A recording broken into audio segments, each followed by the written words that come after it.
Bien, le principal domaine, c'est l'aménagement intégré et durable des forêts.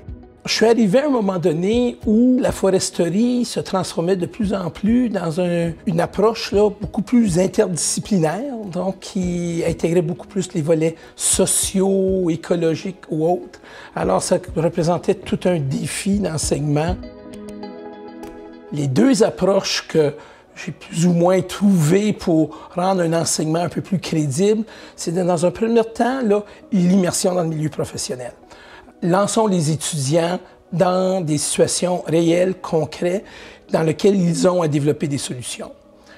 La deuxième composante, c'était cette idée-là de mentorat, d'encadrement continu du travail des étudiants, quasi semaine par semaine, pour leur donner du feedback, pour réussir à donner un travail à la fin d'une qualité professionnelle avec une idée d'amélioration continue pendant toute la session. Alors, c'est ces deux formules pédagogiques-là qu'on a appliquées dans deux contextes. Le premier contexte, qui était le bijou qui appartient à l'Université Laval, qui est la forêt Montmorency, qui nous permettait d'assurer une immersion des étudiants dans une situation où on baigne dans l'innovation.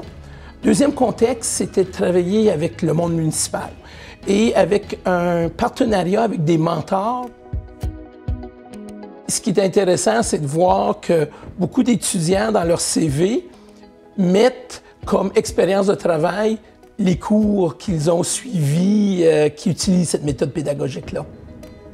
Mon rôle principal, je pense, c'était de rendre les étudiants autonomes et leur donner confiance dans leurs moyens. Je suis content d'avoir participé à ce que j'appellerais le second stade de la forêt Montmorency. Ma contribution et toute l'équipe de professeurs de cette époque-là a été de faire de la forêt Montmorency une forêt modèle. Ma deuxième contribution que je trouve importante, intéressante, c'est le nouveau bac intégré en environnement naturel et aménagé. C'était un défi parce que le nom intégré le dit bien. Ça a été une collaboration entre deux facultés, 4 départements.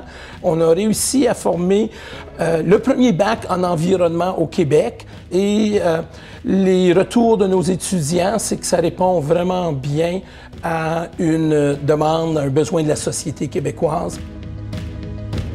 Le dossier important qu'on travaille ces temps-ci, c'est associé à la formation pratique de l'ingénieur forestier.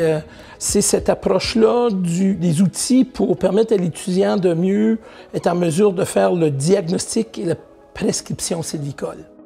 Et on est en train de travailler sur la nouvelle génération de guides terrain. Ça permet de reconnaître un peu le professeur, mais beaucoup toute l'équipe qui l'a supporté. Je prends ce prix-là au nom de tous les partenaires facultaires du ministère de l'Environnement, du monde municipal, qui ont vraiment donné la vraie couleur à mon enseignement.